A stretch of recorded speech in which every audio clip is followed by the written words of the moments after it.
Sir एकंदरीतच रोहित पवार हे यांनी राज्य सरकारवर टीका केली आहे की मानवी तस्करीमध्ये राज्य जे आहे ते पहिल्या नंबरवरती आलेलं आहे आणि त्यांनी नॅशनल जो डेटा आहे तो देखील बाहेर काढला आहे। आज ते सभागृहाच्या पटलावरती ती सगळी जी माहिती आहे जी वाचून दाखवणार आहे।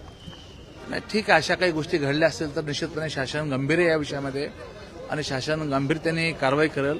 परंतु ते असं घडलं असेल तर, असं काही घडलं नसेल तर मग ठीक आहे, पण त्यांनी पुरावे द्यावेत, शासन कारवाई करेल या सर्व गोष्टीवरती। सर उद्धव ठाकरे ज्या पद्धतीने टीका करतायत, कडीपत्ता म्हणतायत शिवसेनेच्या मंत्र्यांना आमदार करतायत की बोगस मतदारांचा सोडवण झालेला आहे, त्याच्यामुळे ते सुरू झालेलं आहे। मात्र आता सत्तेमधलेच जे आहे ते रावसाहेब दानवे यांनी आरोप केला आहे की तुमच्या पक्षातले अब्दुल सत्तार जे आहेत ते बोगस मतांमुळे निवडून आलेले आहेत। कसं बघता याकडे? बघा, आता आरोप करायचे म्हणल्यानंतर काही आरोप करता येतात। आता ते वैयक्तिक पातळीवर रावसाहेब दानवे आणि अब्दुल सत्तार साहेबांचं या ठिकाणी चालू आहे।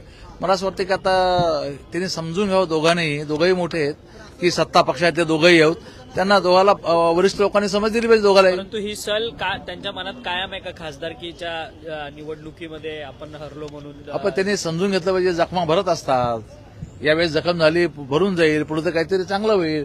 जर पुढे हेच करायचं असेल तर त्यांनी हे करावं पुढचं मग। परंतु जालन्याची महानगरपालिकेची निवडणूक येऊन ठेपलेली आहे। आता त्या निवडणुकीमध्ये तुमची भूमिका काय असणार? कारण की भाजपमध्ये जे आता आहेत तिथचे माजी आमदार ते मात्र सातत्याने एकला चलोरेचा नारा नाही, मुळीच नाही। भारतीय जनता पक्षाकडून सुद्धा आमचा प्रस्ताव गेल्यानंतर त्यांच्याकडून सुद्धा डिमांड्स आलेली की युती करू।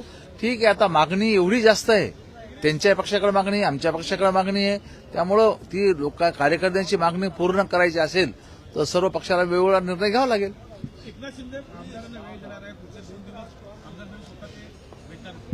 हो, 100% त्यांनी अशा सूचना आम्हाला केलेल्या आहेत की विभागवाईज सर्व आमदारांशी चर्चा करायची, 1 to 1 चर्चा करायची, या संदर्भामध्ये बोलणं झालं आहे। महापालिका सर गुड मॉर्निंग। तर मग भाजप जे आहे ते शिवसेनेला बघा कशी वागणूक देईल, त्यांना एकटं जोडेल, शिवसेनेचा वापर करून घेईल। ठीक आहे सर, नाही, असे आहे वावडे आहेत, असं काही फार होणार नाही। सर्व तिन्ही पक्ष म्हणून चांगलं सरकार चालवतात। चला, ठीक आहे, ओके, चालेल. थँक्यू, Thank you, धन्यवाद, आभारी।